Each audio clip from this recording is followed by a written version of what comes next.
আজরাইল আসার পরে আমাদের মাঝে দুইটা গ্রুপে মানুষ ভাগাভাগি হয়ে যাবে। এক হচ্ছে নামাজি বান্দা, and number two is the death of people those who do not perform the salah. এক নামাজি বান্দার মরণ, আর এক হচ্ছে বেনামাজি বান্দার মরণ। আপনারা সবাই মিজানুর রহমান আজহারীর নাম শুনেছেন না? আরে ভাই শুনছেন তো, নাম শুনছেন না আপনারা? আপনাদের যশোরে কিন্তু আমাদের প্রিয় আজহারি হুজুরের জানুয়ারি মাসে প্রোগ্রাম আছে। হ্যাঁ, আপনারা ওটা হয়তো আসলে খুলনার ওই দিকে আকিজ ফাউন্ডেশন উদ্যোগে হতো, তো ওটা খুলনার থেকে চেঞ্জ করে যশোরে দেওয়া হয়েছে। দেখবেন যশোরের পুরো মাটিটাই ওই তারিখে ইসলামের ঘাঁটি হয়ে যাবে যুবক ভাইরা আমার। শুধুমাত্র যশোর মনিরামপুর থেকে নয়, কুষ্টিয়ার থেকে, ঝিনাইদহ থেকে, চুয়াডাঙ্গার থেকে, প্রত্যেকটা জেলার থেকে প্রত্যেকটা মানুষ যশোর মুখে যাত্রা করবে সেই দিন, ঠিক কিনা বলে? আমি এটা বলা মূল উদ্দেশ্য না, আমার উদ্দেশ্য আরেকটা। আজহারী সাহেবের আপনারা অনেকে চিনবেন, হয়তোবা যুবকরা বিশেষ করে চিনবেন। আজহারের একজন নানা ছিলেন, তার নাম হচ্ছে গোলাম সারওয়ার সাইদি হুজুর। দেখছেন না আপনারা কেউ কেউ? আরে আমি আসিফ হুজুরের চেহারা কি সুন্দর, ওনার বয়স 50+। ওনার চেহারা দেখলে মনে হয় একটা ছেলেদের নূর, একটা মুক্তা ঝরছে, এত সুন্দর চেহারাটা। উনি প্রায় একটা কথা বলতেন, আজহারীর নানা। উনি বলতেন, নামাজ নাই যার, ঈমান নাই তার। নামাজ নাই যার, মুসলমান হিসেবে পরিচয় দেওয়ার কোন যোগ্যতা নাই তাই যুবক ভাইরা আমার, ঠিক কিনা বলো? নামাজি বান্দার সামনে যখন মালাকুল মউত আসবে, মালাকুল মউতের চেহারার রং হবে সাদা ফর্সা, তার দেহের জামা হবে সাদা জুব্বা, আর তার চেহারায় হবে লম্বা লম্বা চাপদাড়ি, and he will be looking like a very attractive, energetic, handsome young man. তার চেহারা এতটা সুদর্শন হবে, তার চেহারা এতটা মুচকি হাসি থাকবে, নামাজি বান্দা তার চেহারা দেখেই খুশিতে আত্মহারা হয়ে যাবে। সুবহানাল্লাহ বলে সবাই। নামাজি বান্দার সামনে মালাকুল মউত ডাক দিয়ে বলবে, হে নামাজি বান্দা, কোনো টেনশন নাই, ইয়া আইয়াতুহান নাফসুল মুতমাইন্না উখরুজি ইলা মাগফিরাতিল্লাহি ওয়া রিজওয়ানিহি। এই প্রশান্ত আত্মা, আসো। ইন্নাল হামদালিল্লাহি নাহমাদুহু ওয়া নাস্তাঈনুহু ওয়া নাস্তাগফিরুহু ওয়া নু'মিনু বিহি ওয়া নাতাওয়াক্কালু আলাইহি ওয়া নাউযু বিল্লাহি মিন শুরুরি আনফুসিনা ওয়া মিন সাইয়্যাতি আমালিনা মান ইয়াহদিহিল্লাহু ফালা মুযিল্লা লাহু ومن يضلل فلا هادي له أي فلن تجد له وليا مرشدا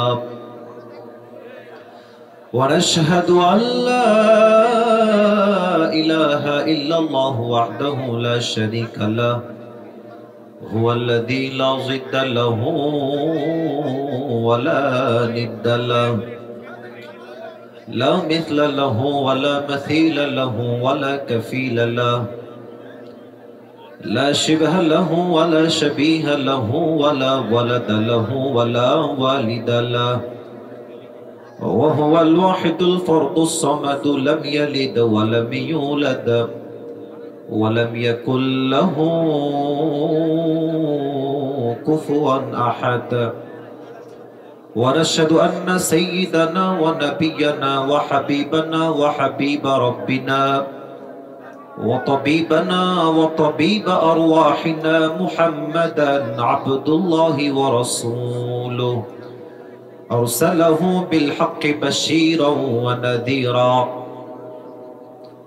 وداعيا إلى الله بإذنه وسراجا وقمرا منيرا أما بعد فأعوذ بالله من الشيطان الرجيم بسم الله الرحمن الرحيم وللآخرة خير لك من الأولى وقال تعالى في كلامه المجيد كأنهم يوم يرونها لم يلبثوا إلا عشية أو ضحاها وقال تعالى في كلامه المجيد واعتصموا بحبل الله جميعا ولا تفرقوا. وقال تعالى في كلامه المجيد: وقال الذين كفروا أئذا كنا ترابا وآباؤنا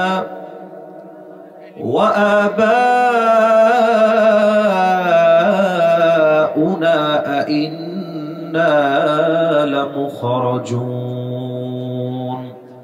وقال تعالى في كلامه المجيد: قل الله يحييكم ثم يميتكم ثم يجمعكم إلى يوم القيامة لا ريب فيه ولكن أكثر الناس لا يعلمون. وقال تعالى في كلامه المجيد: فمن يعمل مثقال ذرة خيرا يره ومن يعمل مثقال ذرة شرا يره. وقال تعالى في كلامه المجيد: فأما من ثقلت موازينه فهو في عيشة راضية وأما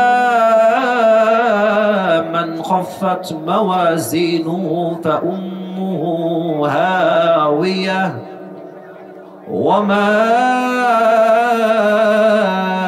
أدراك ما هي نار حامية. وقال تعالى في كلامه المجيد: فريق في الجنة وفريق في السعير.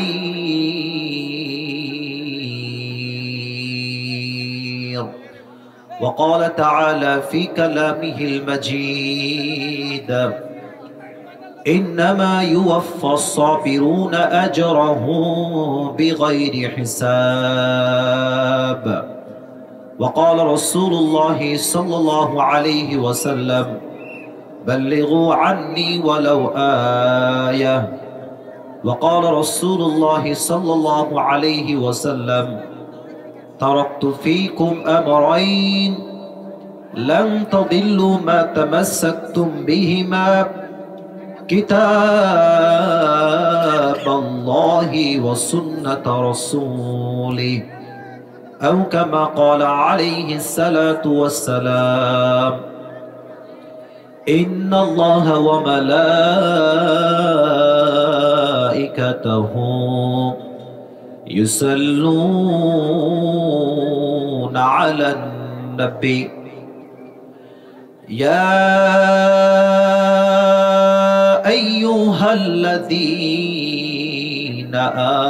آمنوا صلوا عليه وسلموا تسليما. اللهم صل على محمد وعلى آل محمد كما صليت على إبراهيم وعلى آل إبراهيم إنك حميد مجيد.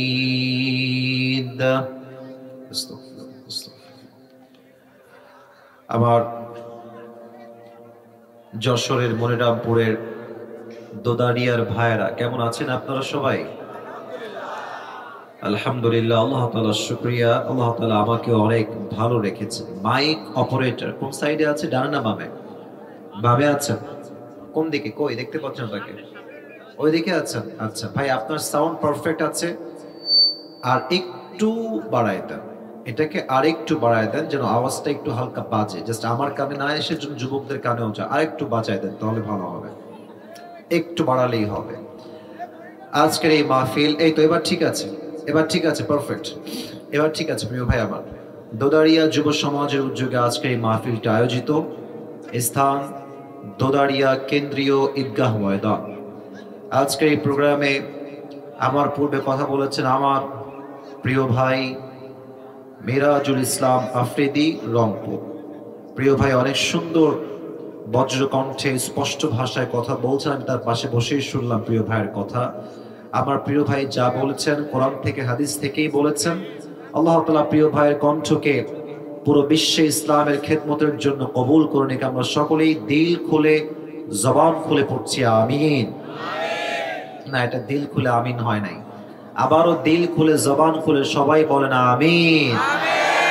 আল্লাহ আমার প্রিয় ভাইকে ইসলামের খাদেম হিসেবে কবুল করে নিক। আমরা সকলেই দিল খুলে পড়ছি আমিন। আমাদের এই প্রোগ্রামে তৃতীয় মেহমান ছিলেন আমার প্রিয় ভাই মুফতি মোহাম্মদ আমিনুর রহমান। আল্লাহ তাআলা আমার প্রিয় ভাইকেও ইসলামের খাদেম হিসেবে কবুল এবং মঞ্জুর করে নিক। আমরা সকলেই দিল খুলে পড়ছি আমিন।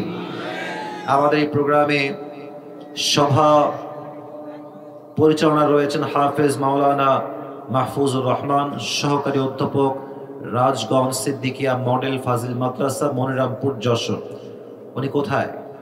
আমাদের মাওলানা মাহফুজুর রহমান ভাই কোথায় আছেন? আপনি কে? অসুস্থ?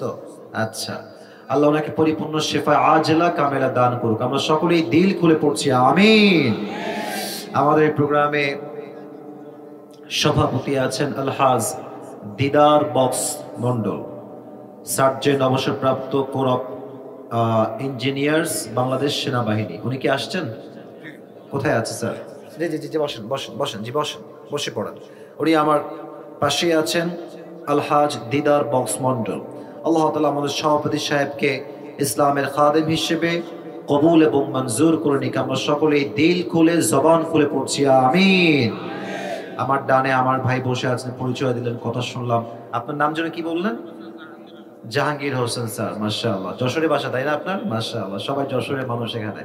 মাশাআল্লাহ, যারাই আমার প্রোগ্রামে বসে আছেন, যুব সমাজকে যারা সহযোগিতার হাত বাড়িয়ে দিয়েছেন, আল্লাহ তাআলা সকলের সহযোগিতার হাতকে তার সন্তুষ্টির ওয়াসিলা হিসেবে কবুল এবং মঞ্জুর করে নিক। আমরা সকলেই শেষবারের পড়ছি আমিন।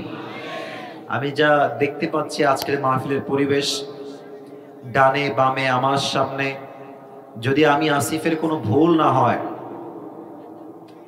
আমার মনে হচ্ছে আমার মানে বাহ্যিক চোখে যা আর কি, আজকের এই মাহফিলে যারা এসেছে, আমার মনে হয় যদি আমার ভুল না হয় ৯৫% যুবক ভাইয়েরাই আজকের মাহফিলে এসেছে। আপনার নিজের একবার তাকায় দেখেন না, বেশিরভাগই আমরা যুবক ভাইয়েরা আজকের মাহফিলে এসেছি।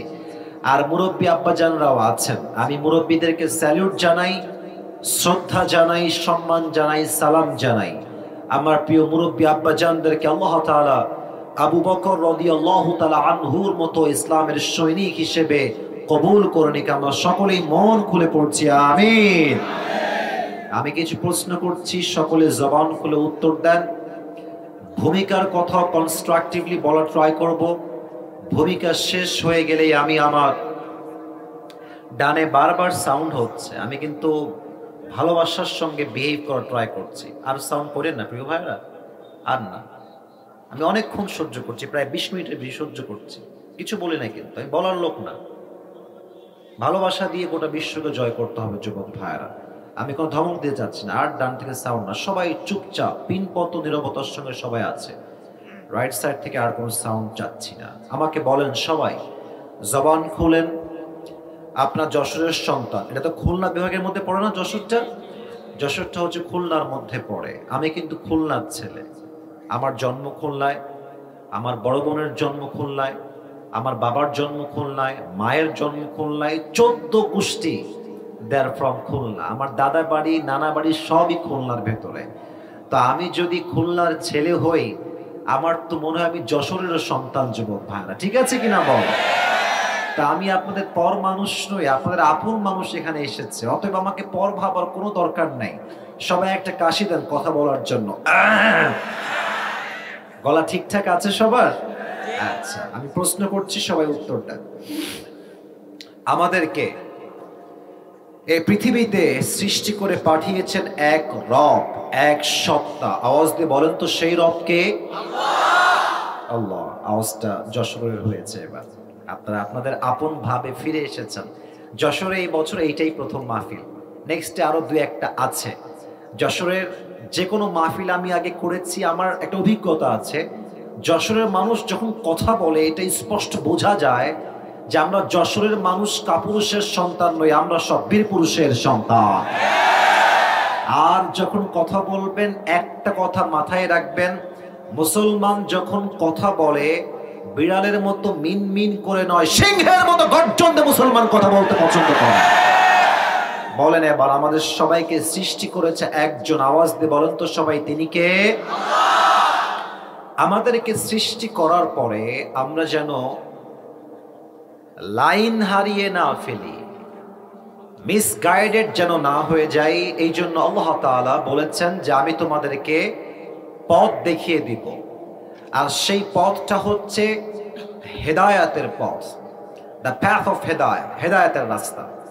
হেদায়াত কাকে বলা হয় একটু ভালো করে বুঝবেন। আমরা প্রত্যেক দিন নামাজের মাঝে সূরা ফাতিহার ভেতরে একটা দোয়া অলওয়েজ পাঠ করি। দোয়াটা হচ্ছে ইহদিনাস সিরাতাল মুস্তাকিম। ও আল্লাহ, show us the right path, show us the right direction. ও আল্লাহ, আমাদের সবাইকে তুমি সঠিক পথ দেখাও, সঠিক পথের দিশা বাতলে দাও।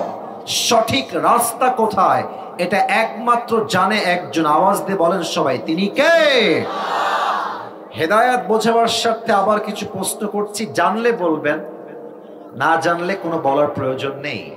বলেন তো, দুনিয়াতে আসার পূর্বে আমাদের সকলের বাসা কি জাহান্নামে ছিল না জান্নাতে ছিল? এই যে আওয়াজ আবার কমে গেল। জাহান্নামে ছিল না জান্নাতে ছিল? আচ্ছা, আর একটা প্রশ্ন করছি, বলেন আমাদের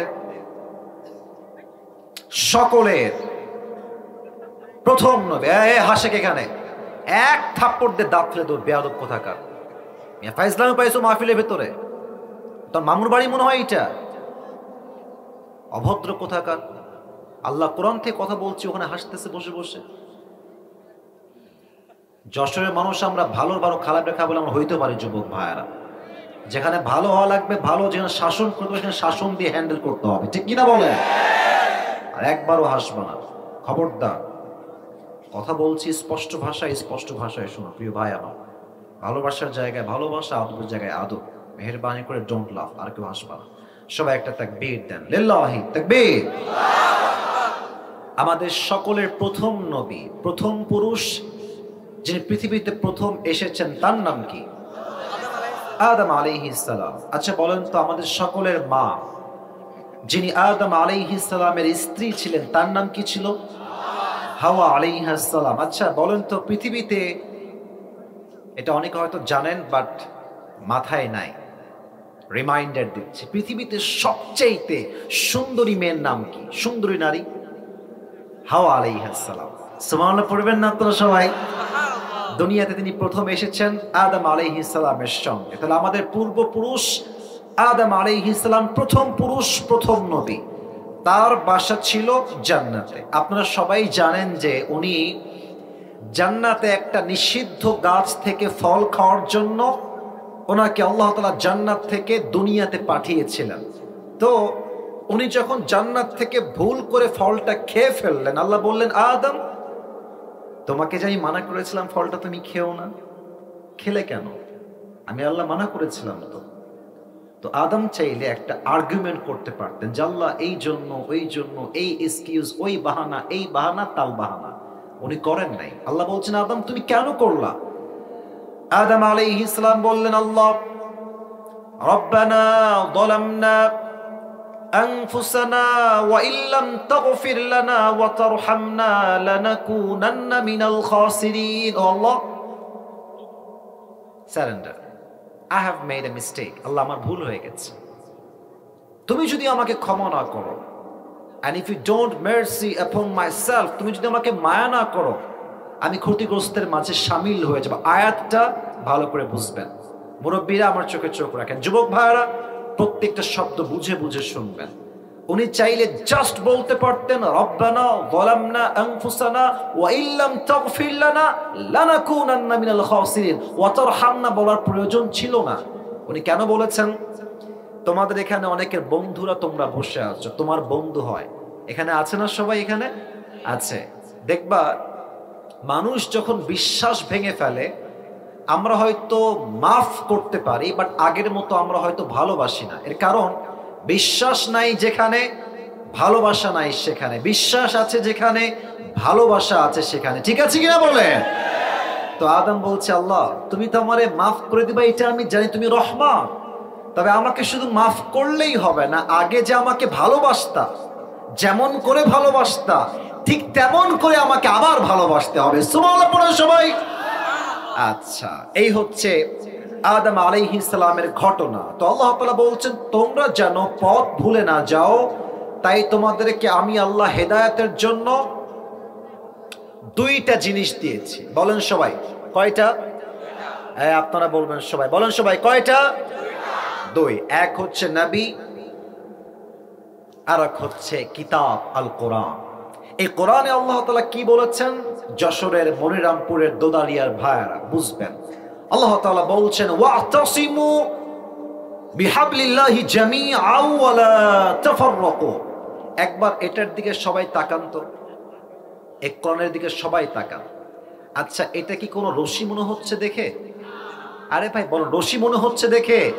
রশি না, এটা হচ্ছে একটা কিতাব, একটা বই, যার ভেতরে সব পৃষ্ঠা দিয়ে ভরা। তো আল্লাহ তাআলা বলছেন এটা কোনো কিতাব নয়, এটা হচ্ছে রশি। আল্লাহ কি বলছেন, তোমরা আমার দেওয়া এই রশিকে শক্ত করে ধরো, ওয়ালা তাফাররাকু, and do not become divided to hold this Quran. এই কোরআনকে ধরতে গিয়ে তোমরা ভিন্ন ভিন্ন দলে ভাগ হয়ে যেও না। এবার বোঝেন আল্লাহ রশি কেন বললেন। মনে করেন যে জান্নাত আমাদের আসল ঠিকানা, আর দুনিয়া হচ্ছে একটা কুয়া। আপনার যশোরে কুয়া আছে না? কুয়ার থেকে আমরা কি তুলি যশোরের ভাইয়েরা? আরে ভাই কথা কম, কথা না বললে তো কথা জমবে না। কুয়ার থেকে আমরা রশি দিয়ে কি তুলি?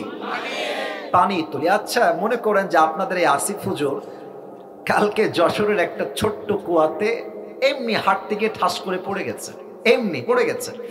আচ্ছা, আপনাকে ডাকলো, যাক আসিফ হুজুর পড়ে গেছে, তুলতে হবে, জলদি আসো জলদি আসো। এবার বলেন তো, আপনি আমাকে তোলার জন্য বাঁশ ফেলবেন, গাছ ফেলবেন, না রশি ফেলবেন? এই তো যশোরের সাউন্ড পাচ্ছি। আবার বলেন, আমাকে তুলতে গাছ ফেলবেন, বাঁশ ফেলবেন, না রশি ফেলবেন? রশি ফেললেই শুধু হবে না, রশির মধ্যে দুইটা শর্ত লাগবে। কয়টা শর্ত লাগবে? কথা কয় না, বলেন সবাই, কয়টা লাগবে? দুইটা শর্ত। এক, রশি হওয়া লাগবে মজবুত, শক্তিশালী। কারণ কি, আপনি আমাকে ফেললেন রশি তোলার জন্য উপরে, তো আমি দেখলাম যে রশি হচ্ছে পচা পাটের রশি, আমি টান দিব, উল্টে আবার ঠাস করে পড়ে যাব। রশি হওয়া লাগবে মজবুত। এবার বলেন তো, এই কোরআনকে আল্লাহ বলেছেন একটা রশি। আপনার চিন্তা দিয়ে বলবেন, কারো দিকে আপনার তাকাবার প্রয়োজন নেই, আপনি আপনার চিন্তা থেকে বলেন, এটার মতো শক্ত রশি এই পৃথিবীতে দ্বিতীয় আর কোনো কিছু কি হতে পারে? আল্লাহ বলছেন এটা হচ্ছে আমার রশি, আমি ফেললাম। দুই নাম্বার শর্ত হচ্ছে, কুয়ার থেকে যখন আপনি কাউকে তুলবেন, যে তুলবে তার হাত শিথিল হওয়া যাবে না, শক্তিশালী হওয়া লাগবে।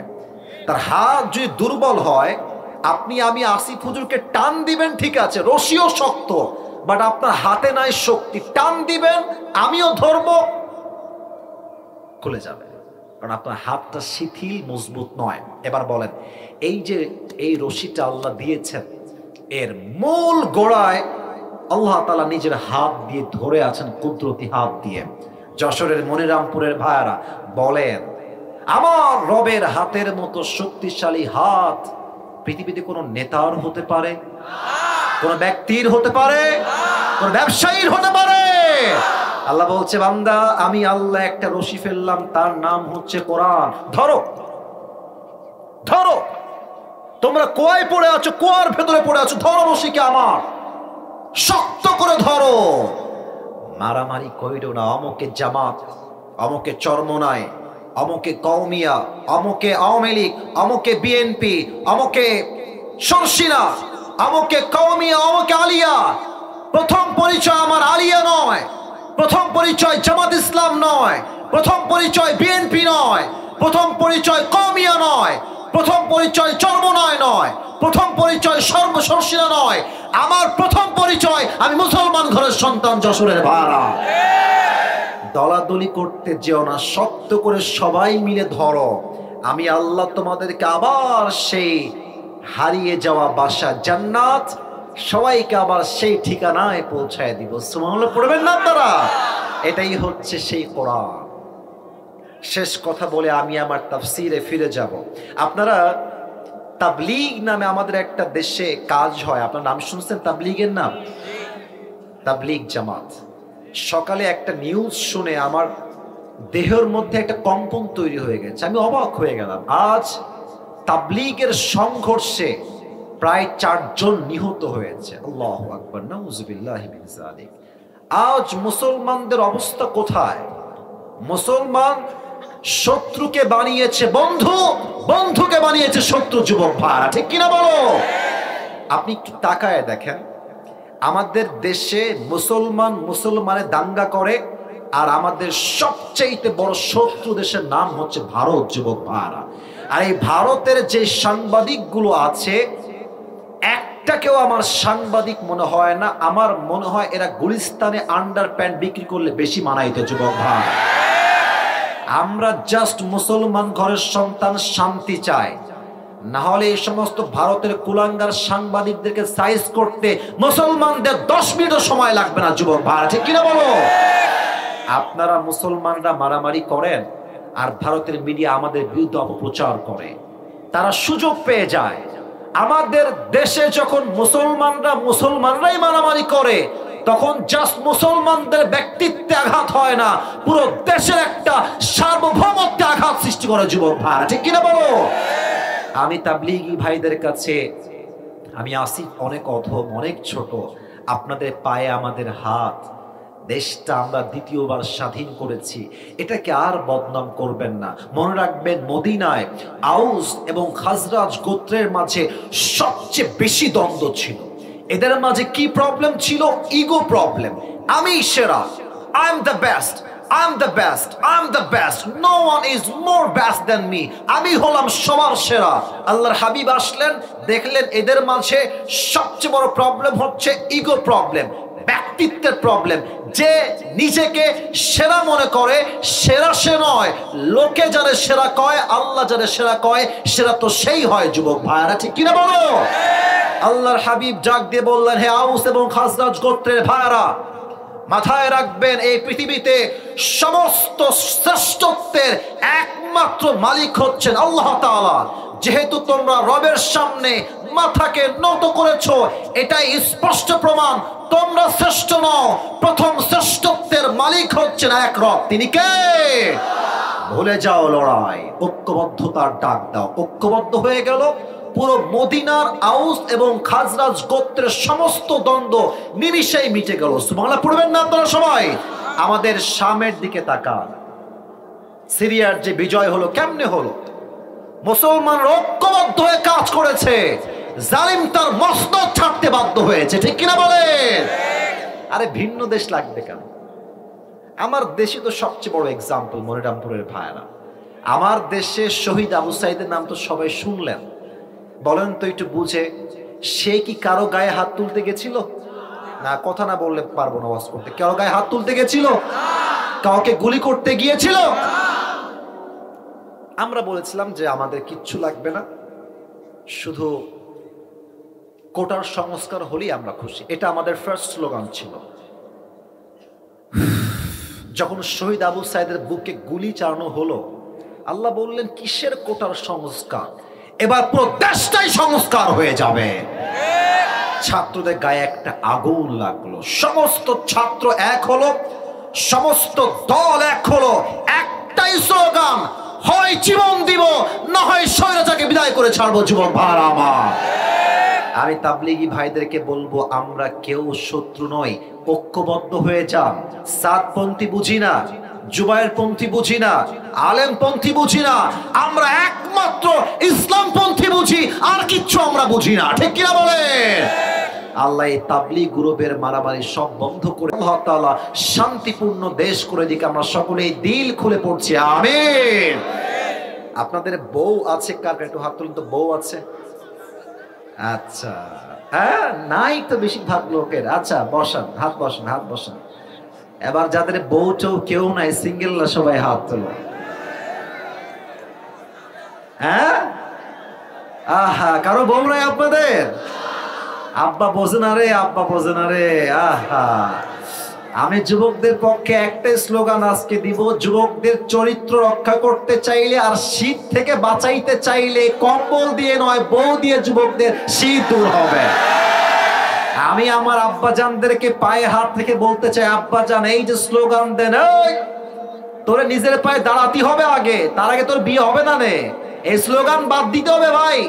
প্রথম কথা কতি হবে যে তুই বিয়ে কর, তোর যা আমি তোর বাপ তোকে দিয়ে দিব, যা। এটাও যদি বাপের স্লোগান হয় বিয়ের ক্ষেত্রে, যুবকদের ৮০% যুবকরা জিনার থেকে বেঁচে যাবে। যুবক ভাইরা আমার, না বাপদেরকে বলে আসলে বেশি একটা লাভ নাই। বেশিরভাগ মেয়েদের মধ্যে সমস্যা আজকে। তুমি দেখবা যে মেয়েরা টাকা পাইলে টাকলার সঙ্গে বিয়ের পিড়িতে বসে যায়। আর আমি সব মেয়েকে এক পাল্লায় মাপি না। I don't measure everyone equally. Everyone has different kind of personality. সবার ব্যক্তিত্ব একরকম নয়, এক একজন এক এক রকম। বাট আমাদের দেশে কিছু সংখ্যক মেয়েদের রুচি এতটা নিচে নেমে গেছে, এরা দিনদার নয়, গাঞ্জাখোর দেখলে পছন্দ করে। আর কিছু মেয়ে আছে দেখবা যে এরা আইফোন 16 প্রো ম্যাক্স পাওয়ার জন্য কক্সবাজার পর্যন্ত চলে যায়। এরকম মেয়ে তো যশোরে অন্তত নাই। যদি থেকেও থাকে আল্লাহ হেদায়েত দান করুন। সকলে পড়ুন আমিন। আমাদের স্লোগান হবে একটা, আমার বউ সে হবে না যে দিনবিহীন হবে, আমার বউ সে হবে না যে চরিত্রহীন হবে, আমার বউ সে হবে দেখতে কম সুন্দর হলেও চলবে, বাট চরিত্রে দিনদারিত্বে চুল পরিমাণ কোনো ছাড় হবে না। ঠিক কিনা বলেন? আল্লাহ যুবকদেরকে বোঝার তৌফিক দান করুন। পড়ুন আমিন। আমরা আজ কোরআন থেকে আলোচনা পেশ করব। 3টা তাকবীর শেষ হবে। প্রথম তাকবীর দিবেন আমার যশোরের মনিরামপুরের বিবাহিত ভাইরা। দ্বিতীয় তাকবীর দিবেন আমার প্রিয় সিঙ্গেল ভাইরা। দেখব আজ কাদের জোর কত বেশি। বিবাহিত ভাইরা কাশি দেন।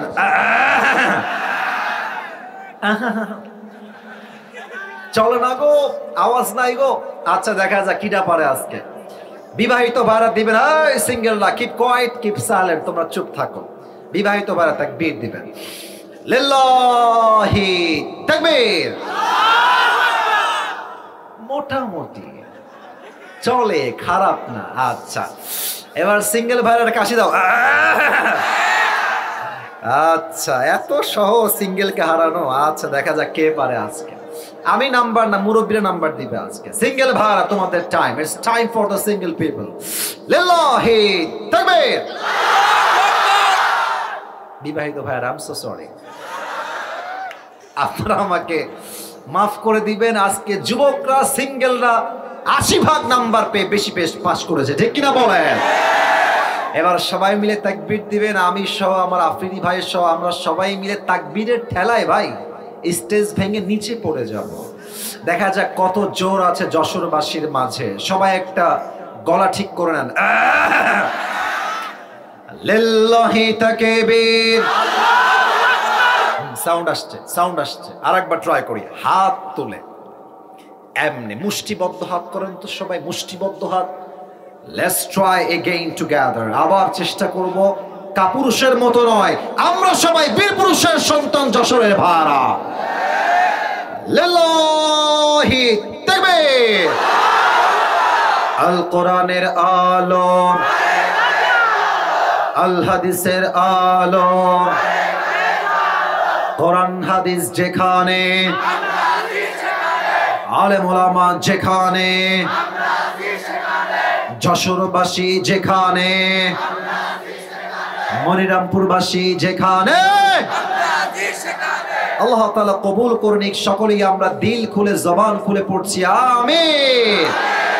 আমি আসলে আপনাদের জন্য ছোট্ট একটা গিফট নিয়ে আসছি, নেবেন? একখান গিফট নিয়ে আসছি সবার জন্মদিনও এই যে একজন পাবে, বুঝছেন? একজন, আর তার বেশি না। সেইতে কিডা যেইতে আমার ওয়াজ ভালো করে শুনবেন মন দিয়ে, তাছাড়া আর কোনো সুযোগ নাই। কি সুযোগ বলে দিচ্ছি। আমি আসি যে ওয়াজটা আজকে পুরো স্পেসিফিকলি রিপ্রেজেন্ট করব আপনাদের সকলের সামনে। শর্ত একটা, আপনি চাইলে আপনার খাতায় অথবা নোট ডাউনে আপনার নোটবুকে লিখতে পারেন, অথবা চাইলে মুখস্থ করতে পারেন। শেষে গিয়ে আমি বলবো কে পারবা আমার প্রশ্ন উত্তর করতে, দাঁড়িয়ে যাও। যে পারবে, মিডিয়া তো অনেক ভাইরাস এসেছেন, আমি সবার সামনে আজ এই টুপিটা তার মাথায় পরিধান করা দিব। বলেন সবাই ইনশাআল্লাহ। না, ইনশাআল্লাহর আওয়াজটা আস্তে হয়ে গেছে, বলেন সবাই জোরে সোরে ইনশাআল্লাহ। শেষ তাকবীর দেন, লিল্লাহি তাকবীর। আজ আমরা অল্প সময়ে ছোট্ট একটা বিষয়কে হাইলাইট করব কোরআন থেকে, হাদিস থেকে। আমি জাস্ট শব্দের নামটা বলছি, সবাই আমাকে বলবেন সেই শব্দটা কি। আমি বলছি, আজ আলোচনার সেন্ট্রাল থিম বা সাবজেক্ট ম্যাটার হচ্ছে the life of hair after, পরকালের জীবন। বলেন সবাই যশোরের ভাইরা, দুনিয়ার জীবন না পরকালের জীবন? আচ্ছা, এবার কিছু ইমানি প্রশ্ন করতে চাই, জবান খুলে সবাই উত্তর দিবেন। বলেন তো আমার যশোরের মনিরামপুরের ভাইরা, এখানে যে বসে আছেন জীবিত, বাসায় যে জীবিত ফিরে যাবেন, do you have any guarantee about it? শুনি নাই, কারো কি গ্যারান্টি আছে কোনো? নাই। কুল্লু নাফসিন দাইকাতুল মাউত, everyone has to take the test of death. প্রতিটা মানুষকে মৃত্যুর স্বাদ গ্রহণ করাবে একজন। আওয়াজ দিয়ে বলেন সবাই, তিনি কে? দুই নাম্বার প্রশ্ন, বুঝে শুনে উত্তর দিবেন, না বুঝলে চুপ থাকবেন, no problem at all, but বুঝে থাকলে উত্তর কেউ বাদ যাবেন না। বলেন তো সবাই, দুনিয়ার জীবনটা কি অধিক উত্তম না আখিরাতের জীবনটা অধিক উত্তম? আমি যশোরের সাউন্ড এবার পাচ্ছি। দুনিয়ার জীবন বেশি উত্তম না আখিরাতের জীবন বেশি উত্তম? এটার দলিল এই কোরআনে। যুবক ভাইরা, মুরব্বী আব্বাজানরা, বলেন তো সবাই, আছে না নাই? 30 নম্বর পারা, সূরাতুদ দুহা। আমার আল্লাহ তাআলা বলছেন, ওয়ালাল আখিরাতু খায়রুল লাকা মিনাল উলা। আমি আল্লাহ রাব্বুল আলামিন আখিরাতের জীবনকে দুনিয়ার জীবনের চাইতে হাজার হাজার গুণ বেশি উত্তম বানিয়েছি। কোন সুবহানাল্লাহ। The life of hereafter is much more better than this worldly life. আল্লাহ তাআলা বলছেন, দুনিয়ার জীবনের চাইতে আখিরাতের জীবনকে হাজার হাজার গুণ বেশি উত্তম বানিয়েছে। 100 আওয়াজ দিয়ে বলেন সবাই, তিনি কে? 3 নাম্বার প্রশ্ন, এটাই শেষ প্রশ্ন। শেষ ভালো যা, সব ভালো তা। আচ্ছা, আমাকে আগে দেখেন, মানে প্রশ্ন করার আগে আমাকে দেখেন। আচ্ছা, আমার ফেস, আমার মানে স্ট্রাকচার, আমার দেহ লম্বা সব দেখে আপনার কি মনে হচ্ছে আমার বয়স অন এন অ্যাভারেজ মোটামুটি আমার বয়স কত হতে পারে যশোরের ভাইয়েরা? 50 বছর কে কয় রে? এই 25-30 এরকমই তো মনে হয়। আচ্ছা, এখানে এমন কোন মুরব্বী কি আছেন যেই মুরব্বীর বয়স, আবারও বলছি, এখানে এমন কোন মুরব্বী কি আছেন যেই মুরব্বীর বয়স 50-এর বেশি? কে আছেন একটু হাত তুলবেন। 50-এর বেশি, আপনার বয়স তো 50+। এই তো আমার সভাপতি সাহেবই বসে আছেন, ওদিকেও আছেন, এদিকে তাকান, বলেন এবার উত্তর দেন। আমি বলি, বলেন সবাই, দুনিয়ার জীবন কি বেশি লম্বা না আখিরাতের জীবন বেশি লম্বা? আরে কত বেশি লম্বা আপনাকে জানতে হবে তো, কত বেশি লম্বা একটু বুঝতে হবে, আপনাকে ইমাজিন করতে হবে। You have to feel it, you have to imagine the matter. আপনাকে অনুধাবন করতে হবে আখিরাতের জীবন কতটা লম্বা। 30 নম্বর পারা, সূরাতুন নাজিআতের সর্বশেষ আয়াত। আল্লাহ তাআলা বলছেন, কান্নাহুম ইয়াওমা ইয়ারাউনাহা লাম ইয়ালবাথু ইল্লা আশিয়াতান আও দুহাহা। 30 নম্বর পারা, সূরাতুন নাজিআতের সর্বশেষ আয়াত, 46 নম্বর আয়াত। আল্লাহ তাআলা বলছেন, দুনিয়ার মানুষ যখন মারা যাবে, 80 বছরের মুরব্বী আব্বাজান যেই দিন মারা যাবে, 100 বছরের মুরব্বী আব্বাজান যেই দিন মারা যাবে, পরকালের জীবন যখন শুরু হয়ে যাবে, পরকালের জীবনটা এত এত এত বিশাল লম্বা মনে হবে। 80 বছরের মুরব্বী ডাক দিয়ে বলবে, আল্লাহ, আমার কাছে এই 80 বছরের হায়াতকে এত এত ছোট মনে হচ্ছে, আমার মনে হচ্ছে পরকালের জীবনটা এত বেশি লম্বা। আমার কাছে দুনিয়ার 80 বছর হায়াতটা আজকে একটা সকাল কিংবা একটা সন্ধ্যার মতো মনে হচ্ছে। আল্লাহু আকবার। 80 বছরের একটা হায়াতকে মানুষ ভাববে দুনিয়ার একটা সকাল কিংবা একটা সন্ধ্যা। Could you imagine how much long time it is? কতটা লম্বা সময় হবে পরকালের জীবনটা। লম্বা লম্বা হায়াত হবে পরকালের জীবনটা। এবার আমি সবাইকে একটা আবদার করতে চাই, যারা বসে আছেন চোখটা 3 সেকেন্ডের জন্য সবাই বন্ধ করবেন, সবাই, কেউ বাদ যাবেন। আর একটা কথা, কেউ যদি ওয়াজের মাঝে উঠে যায় ও লুঙ্গি টাইনা ধরে বসায় দিবেন, তবে খুলে যেন না যায়, সাবধানে বসায় দিবেন। কারণ বছরে একটা দিন ওয়াজ মাহফিল, 12টা পর্যন্ত ওয়াজ না করলে আমার মুরব্বী যুবক কারো কলিজাই ঠান্ডা হবে না আজকের মাহফিলে, ঠিক কিনা বলে? আমি কিন্তু সবার দিকে চোখ দিয়ে আছি, কেউ যেন উঠে না যায়। আবারও বলছি, সবাই চোখটাকে জাস্ট 3 সেকেন্ডের জন্য বন্ধ করবেন। কেন বন্ধ করবেন আমি বলছি।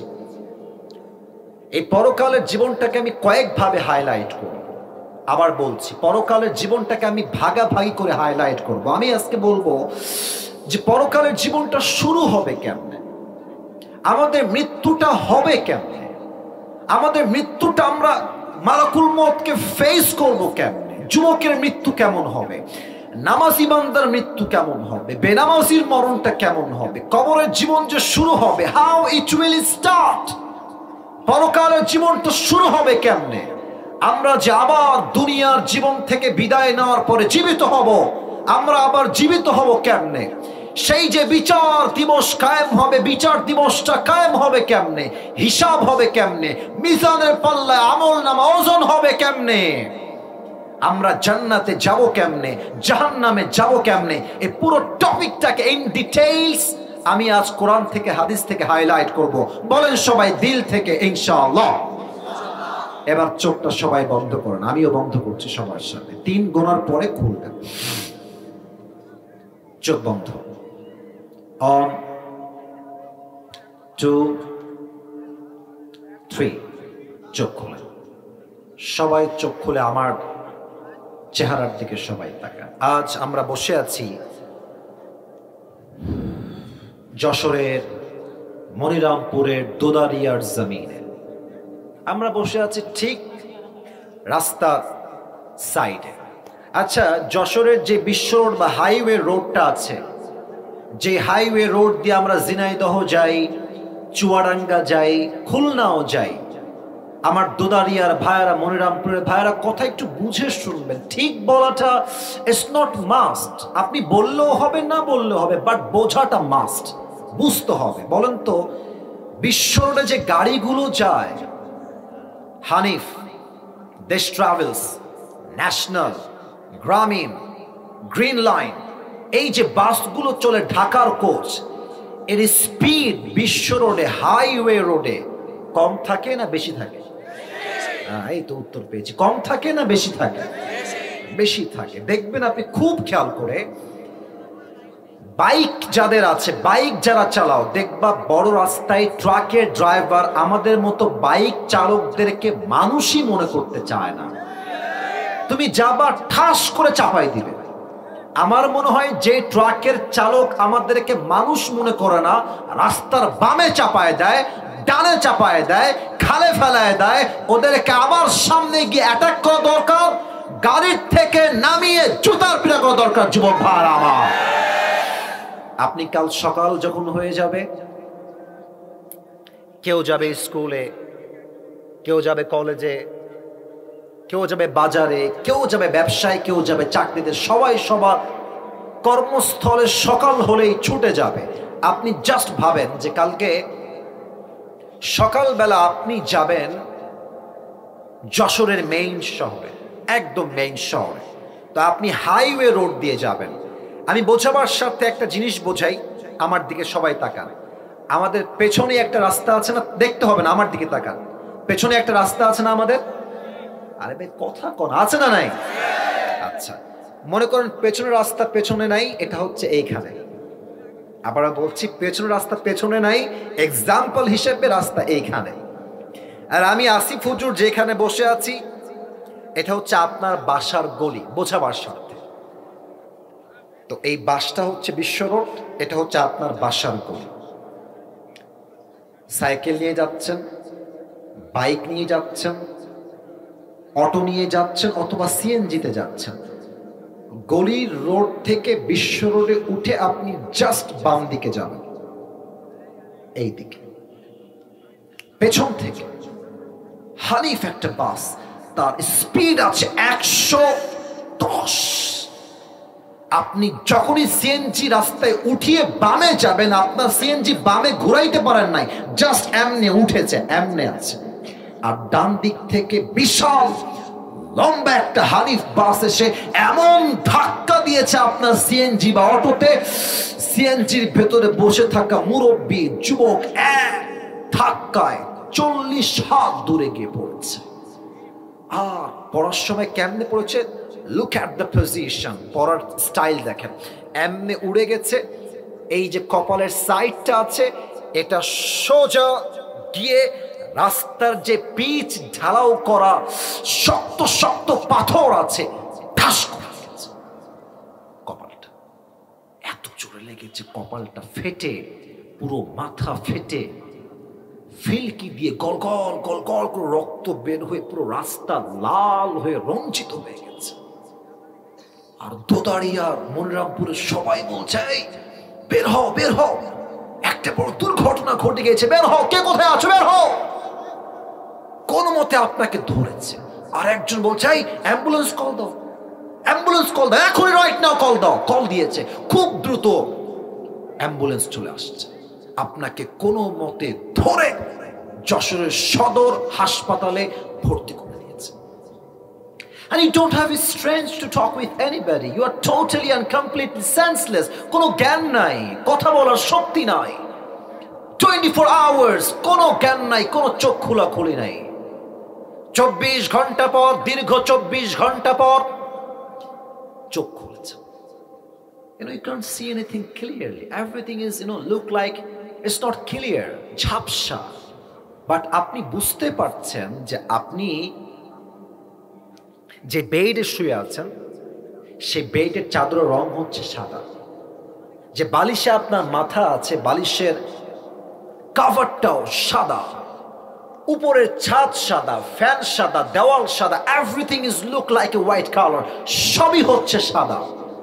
আপনি ভাবছেন, আমি তো ছিলাম যশোরের দোদারিয়াতে, আমি এখানে আসলাম কেমন করে?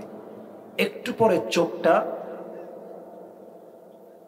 একটু ক্লিয়ার হয়ে গেছে, দেখছেন পায়ের সামনে বিশাল লম্বা একটা গ্লাস ফিটিং করা গেট, আর গেটের লম্বা লাল অক্ষরে লেখা আছে, আপনি যে রুমে এখন শুয়ে আছেন, এই রুমটার নাম হচ্ছে ICU। এটা হাসির কথা না। আইসিইউতে কখন নেওয়া হয়? যখন একটা মানুষের আর কোনো আশঙ্কাই থাকে না, last stage of your life, জীবনের শেষ মুহূর্তে আপনি পদার্পণ করে ফেলেছেন। ওই দিন আপনি কি ভাববেন জানেন? আপনি কি ভাববেন জানেন?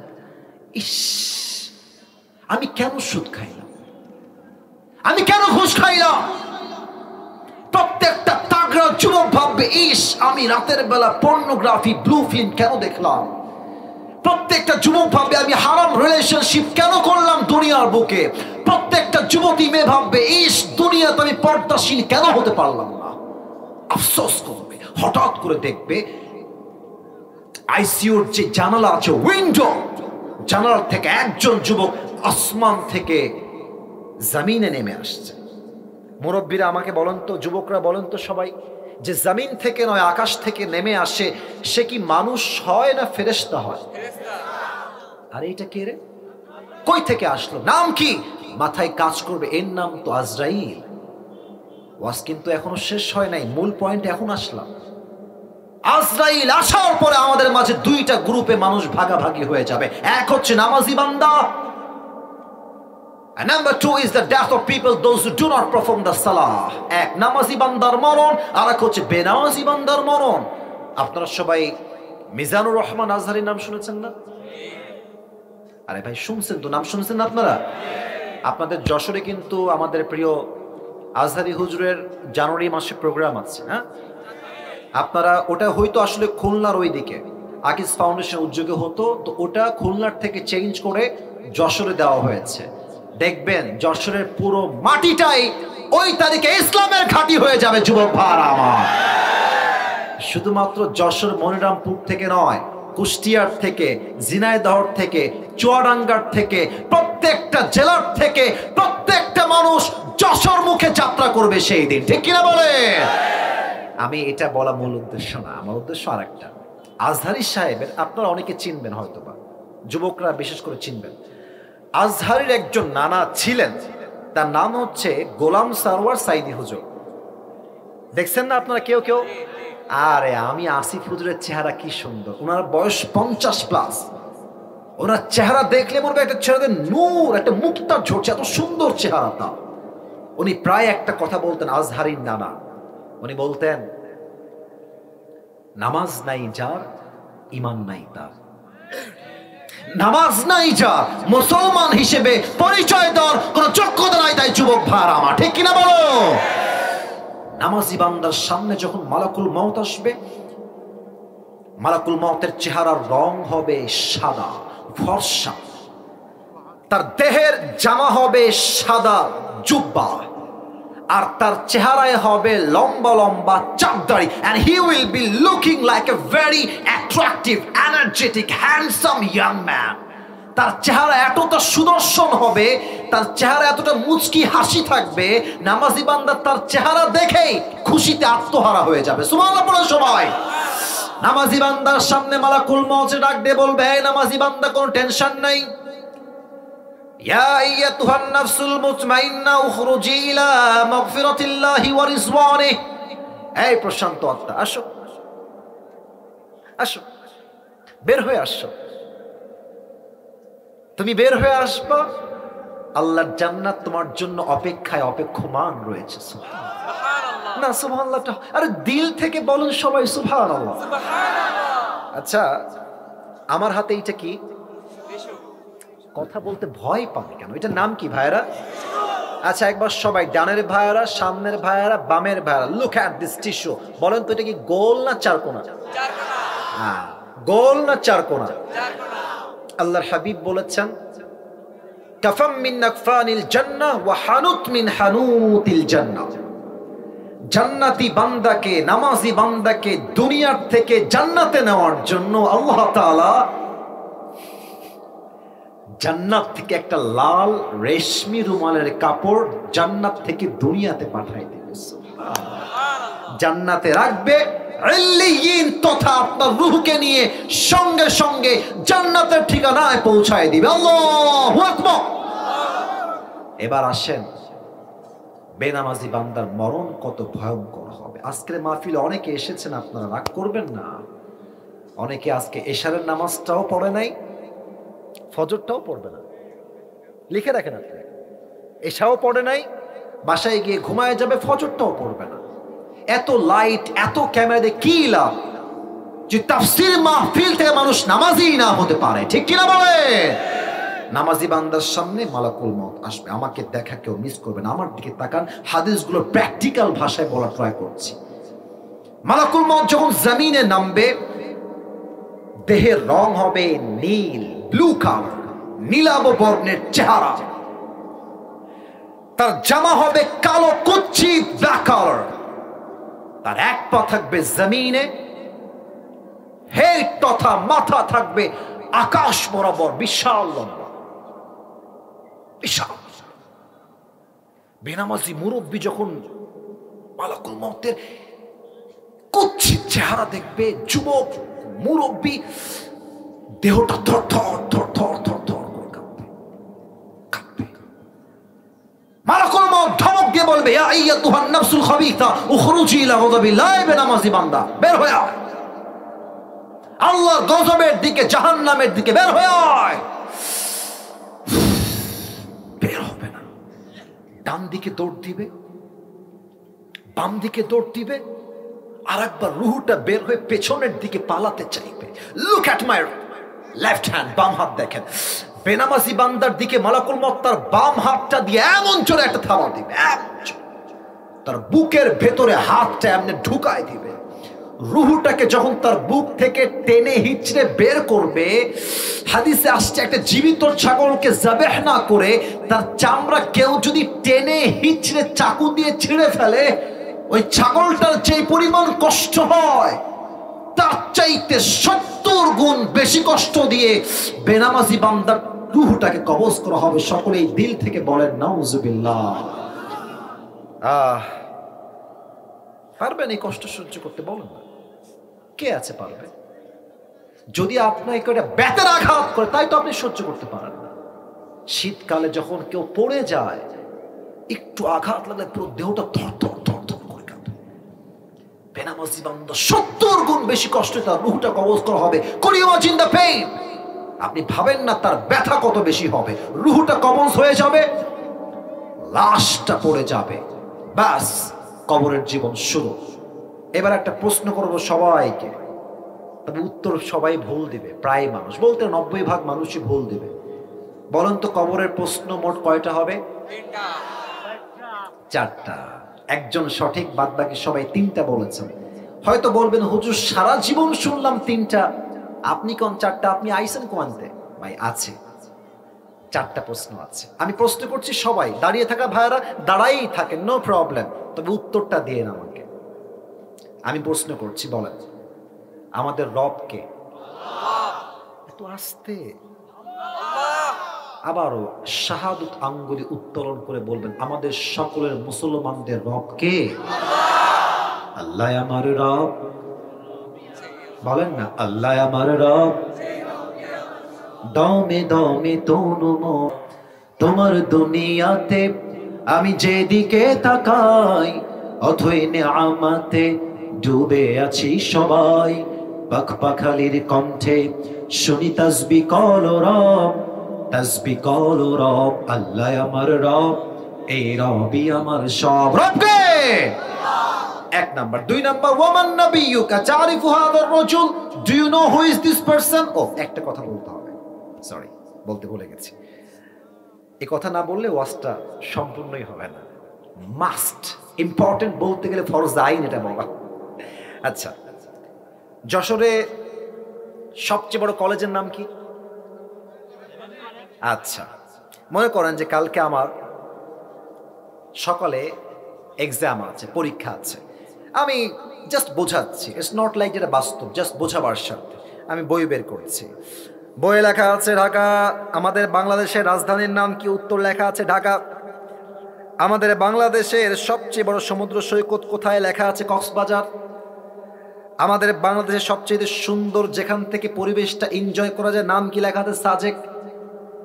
ব্রেন দিয়ে পড়লাম, মুখস্থ করলাম, সকালবেলা পরীক্ষার হলে গেলাম, প্রশ্নপত্র আসলো। এই কথা কি বোঝা যায়? আরে ভাই কথা কোন, কথা কি বোঝা যায়? আমি পরীক্ষায় গিয়ে, পরীক্ষায় প্রশ্নপত্র আমার সামনে চলে আসছে, লেখা আছে প্রশ্ন প্রথমে ক, বাংলাদেশের রাজধানীর নাম কি? ওই যে কালকে পড়েছিলাম ঢাকা। উত্তর ঢাকা। বাংলাদেশের সবচেয়ে বড় সমুদ্র সৈকত কোথায় অবস্থিত? ওই যে পড়েছিলাম ব্রেন দিয়ে, আবারও বলছি ব্রেন দিয়ে লিখে দিলাম উত্তর কক্সবাজার। সবচেয়ে সুন্দর ভিউ কোথায়? পাহাড়ি ভিউ, কুয়াশার ভিউ। উত্তর লিখে দিলাম ওই যে ব্রেন দিয়ে সাজেক। কবরের প্রশ্ন কসম খোদার এইরকম নয়। আপনি ভাববেন না আরে কবরের 3টা প্রশ্ন মুখস্থ করে ফেলেছি, নো টেনশন, খালি বলবে ফাটাই দিব একেবারে। এরকম না। কবরের প্রশ্ন কেমন হবে? ব্রেন দিয়ে না, আপনাকে জানতে হবে, মানতে হবে, আমল করতে হবে, ঈমানও রাখতে হবে, তারপরে উত্তরটা সহজ হবে। ঠিক কিনা বলেন? যদি ভাবেন যে উত্তর মুখস্থ করে উত্তর দিব, no, absolutely wrong idea man. আবার বলেন তো এবার আমার মুখের দিকে তারাই, এই যে আমার লম্বা লম্বা কালো কালো, আচ্ছা মাইকটা একটু হটাই দে, এটা লম্বা লম্বা কি? না, আবার সাউন্ড কমে, এটার নাম কি? আচ্ছা আপনারা সবাই কম, আমার ক্ষতি হবে ভাই। এই দাড়ি রেখে কি আমার খ্যাত লাগতেছে? কথা কষ্ট না কিসের জন্য খ্যাত লাগতেছে ভাই? আরে কিছু মেয়েদের দাড়ি দেখলে চুল খায়।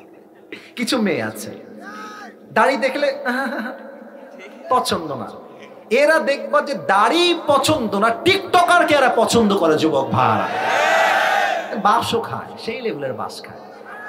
কারণ যে টিকটকার, যার চরিত্র খারাপ, যে গাঞ্জা খাইয়াই কুল পায় না, ও তো নিজের মূল্য নিজেই বুঝে না, তার বইয়ের মূল্য বুঝবে কেমন করে? যশোরের ভাড়া আমার, ঠিক কিনা বলে?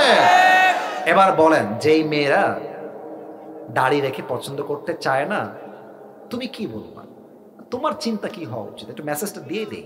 বলবা যে আপনার পছন্দ হচ্ছে না আমাকে? না, বলবা আপনি আমাকে কি পছন্দ করবেন না? আপনার মতো চরিত্রহীন মেয়েকে তো আমি নিজেই বিয়ে করব না। আরে যেই মেয়ে আমাকে দাড়ির জন্য বিয়ে করতে চায় না, সেই মেয়ে আমার বউ হয়তো যোগ্যতা রাখে না। যুবক ভাড়া আমার, ঠিক কিনা বলো?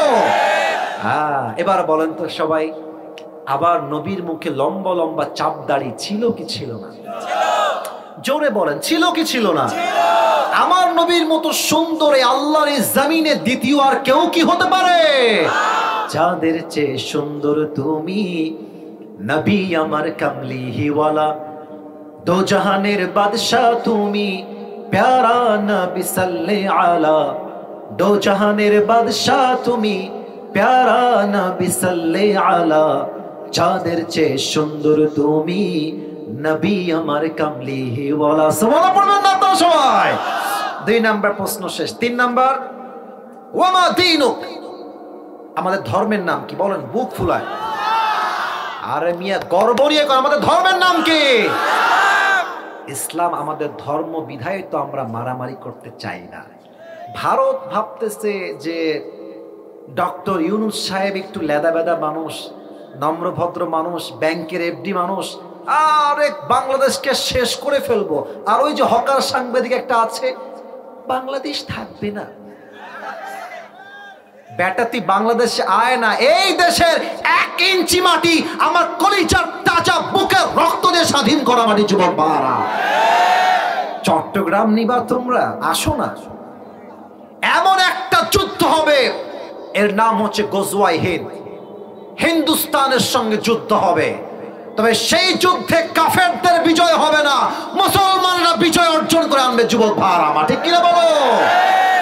আমরা মুসলমান, তবে হ্যাঁ, স্বামীর কাছে বউ গেলে স্বামীর শক্তিও বেড়ে যায়, বউয়ের শক্তিও বেড়ে যায়। যুবক ভাড়া, উনি ওখানে গিয়ে মাঝে মাঝে অডিও কল পাঠান কি, যে আমি চট করে ঢুকে যাব, চট করে আমি চলে আসবো। আর আমরা বলি একটা কথা, 5 আগস্টের সকালবেলা বলে আসলো তাই বলছি, মানে মাথায় আসলো তাই বলছি, 5 আগস্টের সকালবেলা ওনার হাতে র্যাব ছিল, বিডিআর ছিল, আর্মি ছিল, এয়ারফোর্স ছিল, ল্যান্ড ফোর্স ছিল, পুলিশ ছিল, তথা কথিত গুন্ডালিক বাহিনীও তার হাতে ছিল। এত কিছু দিয়েও তো আপনি ক্ষমতার গতি ধরে রাখতে পারলেন না, ওই মামুর বাড়ি দিল্লি আপনাকে ভাগতে হলো। আর আপনি ওখান থেকে ইসকন দিয়ে সাম্প্রদায়িক দাঙ্গা লাগাই দিয়ে আবার চট করে ঢুকে স্বৈরাচারী করবেন।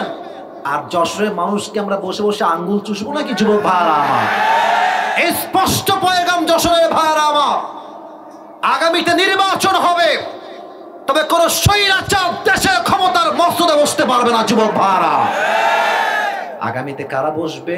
আগামীতে সেই দল বসবে যেই দল আল্লাহর জমিনে আল্লাহর দ্বীনকে কায়েম করতে চায়। আগামীতে সেই দল ক্ষমতায় বসবে যেই দলের লিডার প্রধানমন্ত্রী হওয়ার যোগ্যতাও রাখে, আবার জাতীয় মসজিদ বাইতুল মুকাররমে দাঁড়িয়ে জুমার খুতবা দেওয়ার যোগ্যতা রাখে। যশোরের ভাইরা আমার, আর যদি কোনো ষড়যন্ত্র করে, আর যদি কোনো প্ল্যান করে, সাজিশ করে, কোন স্বৈরাচারকে দেশের মসনদে বসাবার কোন প্ল্যান করা হয়, আগামীতে এমন একটা দুর্বার গঠিত আন্দোলন হবে, যেই আন্দোলনে শহীদ হওয়ার জন্য একটা শহীদ আবু সাইদ নয়, এই যশোরের জমিন থেকে হাজার হাজার শহীদ আবু সাইদ মাথায় কাপড়ের কাপড় বেঁধে রাস্তায় নামতে বাধ্য হবে। দুহাত তুলে বলো সবাই, ঠিক কিনা?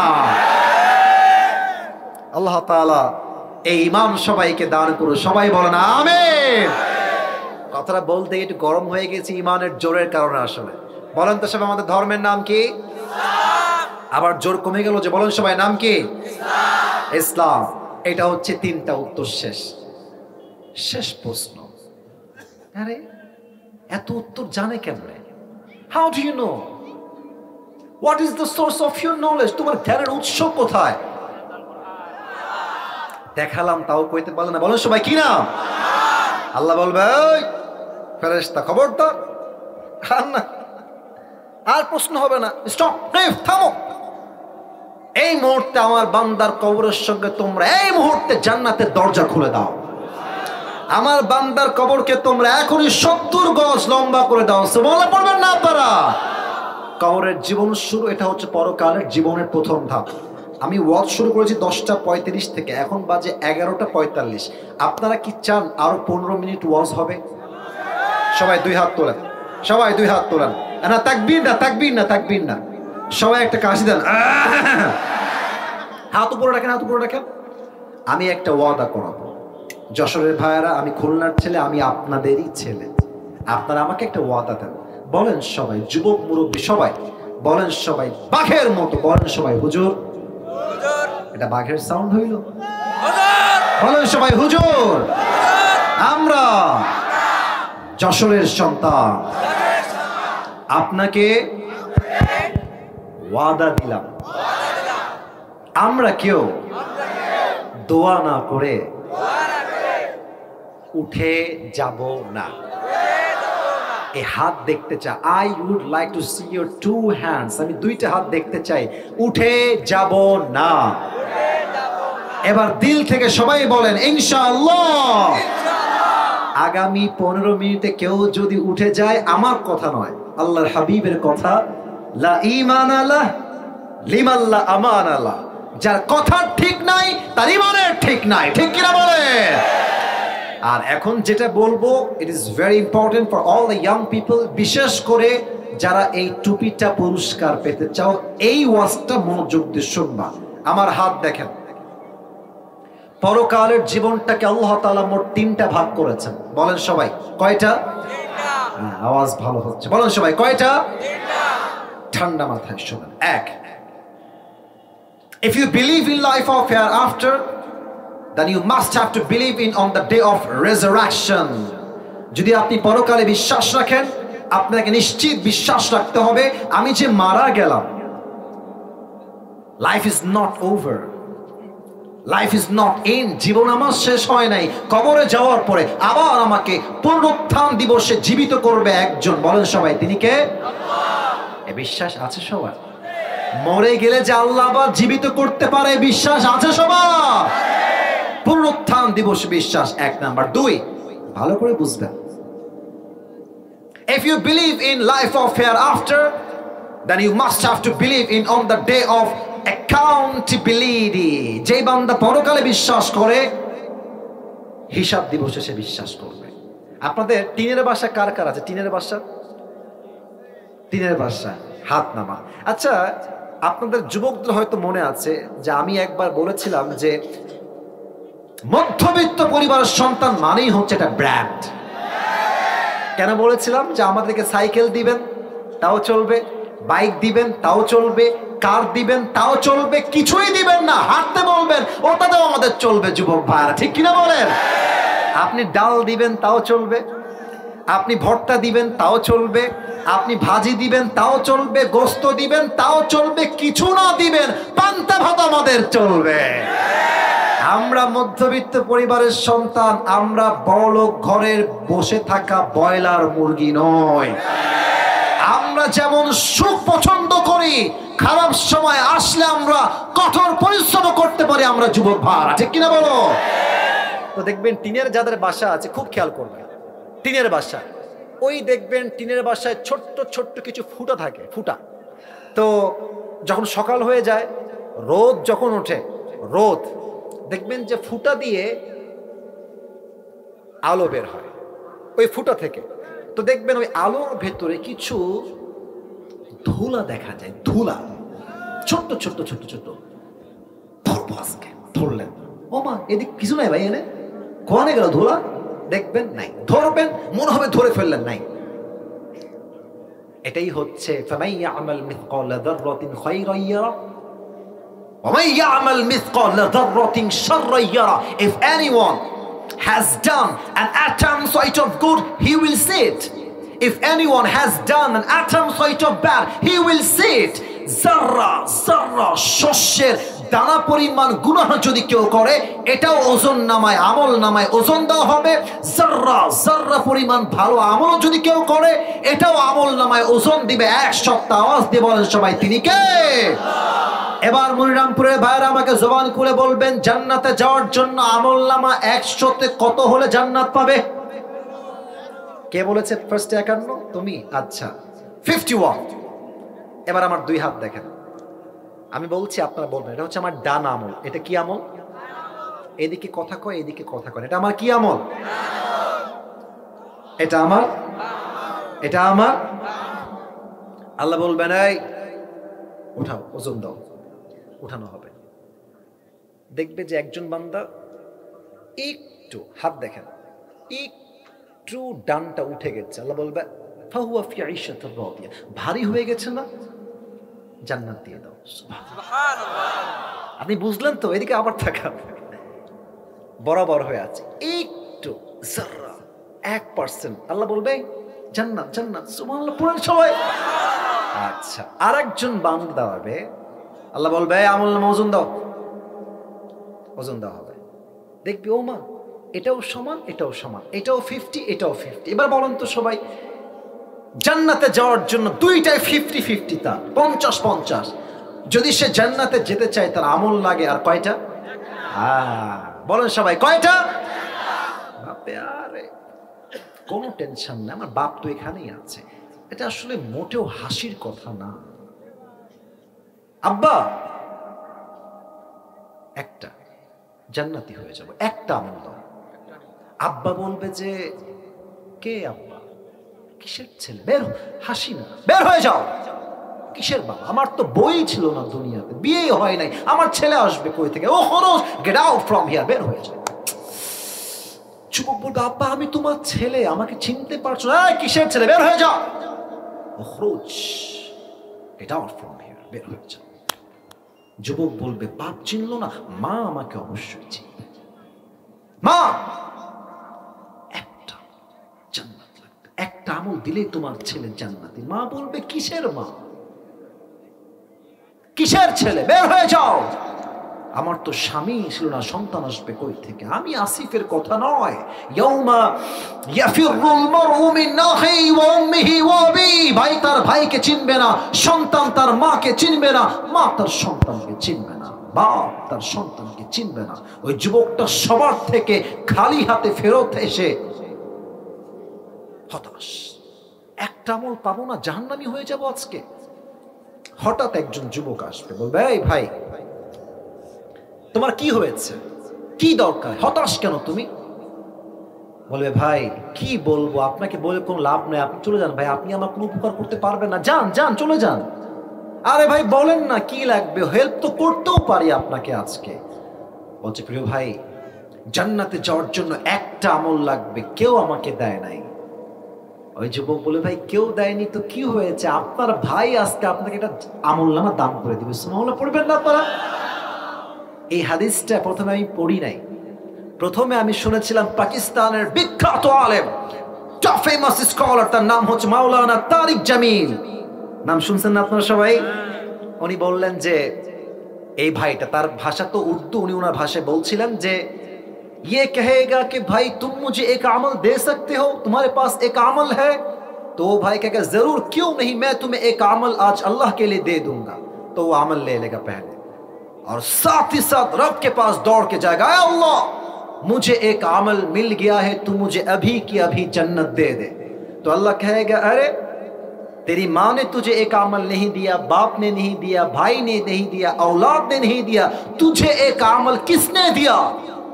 तो कहेगा हादा अखी, ये मेरा भाई है जिसने मुझे आज एक अमल अल्लाह के लिए अता कर दिया है।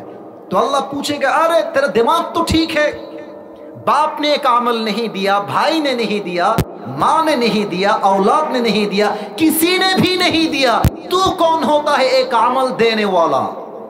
तो वो बंदा कहेगा ऐ अल्लाह मेरे पास अमल है ही बस एक अमल, मेरे पास है ही एक अमल, अगर ये है तो भी मैं जहन्नम में जाऊंगा, नहीं है फिर भी मैं जहन्नम में जाऊंगा।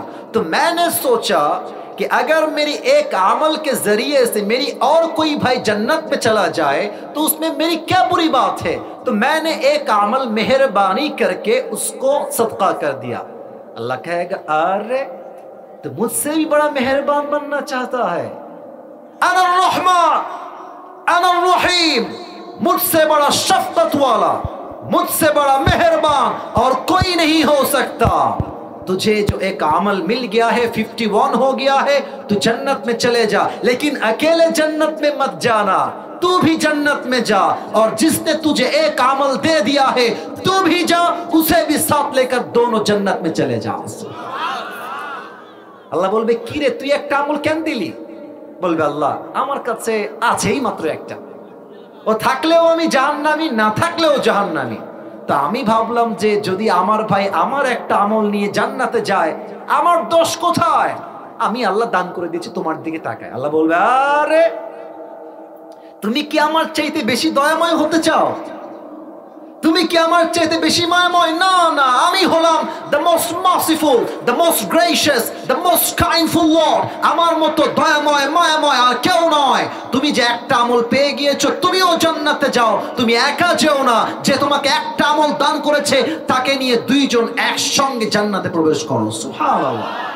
100 আমলে লাগবে 51 হলেই আপনি জান্নাতে। এবার একটা প্রশ্ন, সময় যেহেতু শেষ আর সময় নিব না, ওয়াদার জায়গায় থাকবে। কিয়ামতের দিবসে প্রথম হিসাব কি বিষয় হবে? নামাজ। একজনের থেকে আমি আগে পেয়ে গেছি, আবারও বলছি, কিয়ামতের দিন প্রথম হিসাব কি বিষয় হবে? আপনারা সবাই ইসলামের দ্বিতীয় খলিফা ওমর ফারুক রাদিয়াল্লাহু তাআলার নাম শুনছেন না সবাই?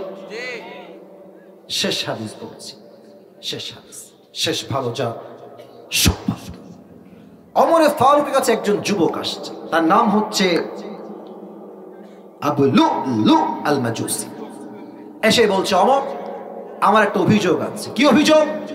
বলছে আমার যে মালিক আছে, আমি একজন গোলাম, সে প্রত্যেক দিন আমার কাছে 6 দিরহাম জোর জবরদস্তি চার্জ করে। আরে তো তুমি কত চাও? বলছে আমাকে 2 দিরহাম চার্জ করলে আমার জন্য ভালো হয়। তো বলছে আরে ভাই তোমার চাকরি কি, ব্যবসা কি, তুমি কি করো? তো বলছে আমি মূলত চাকু বানাই, খঞ্জর। খঞ্জর কাকে বলে? আমার ডান হাত দেখেন, ডানেও চাকু বামেও চাকু, মাকবাদাতু ফি ওয়াসাতি, হ্যান্ডেল হচ্ছে মাঝখানে। বলছে ও আচ্ছা তোমার এই ব্যবসা, তোমার তো 6 দিরহাম নয় 10 দিরহাম চার্জ হওয়ার কথা।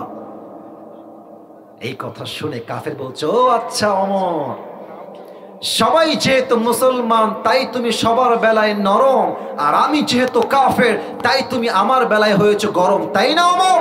তোমার বিচার আমি একাই করব। ধমক দিয়ে ডান দিক দিয়ে বের হয়ে গেছে। বিশাল লম্বা একটা খঞ্জর বানিয়েছে ওমরকে হত্যা করবার জন্য। আচ্ছা বলেন তো আমার গায়ে এটা আমি কি মুড়ি দিয়েছি? হ্যাঁ উত্তর পাইছি। বলো সবাই এটার নাম কি? আচ্ছা সবাই আমার পেটের একটু ডান দিকে দেখেন, সবাই প্রত্যেকটা যতটুকু দেখা যায় প্রত্যেকটা আরব সর্দারের পেটের ডান দিকে একটা খাপ থাকতো হাতিয়ার রাখার জন্য, শত্রু পক্ষকে তারা ঘায়েল করতে পারে, পেটের ডান দিকে।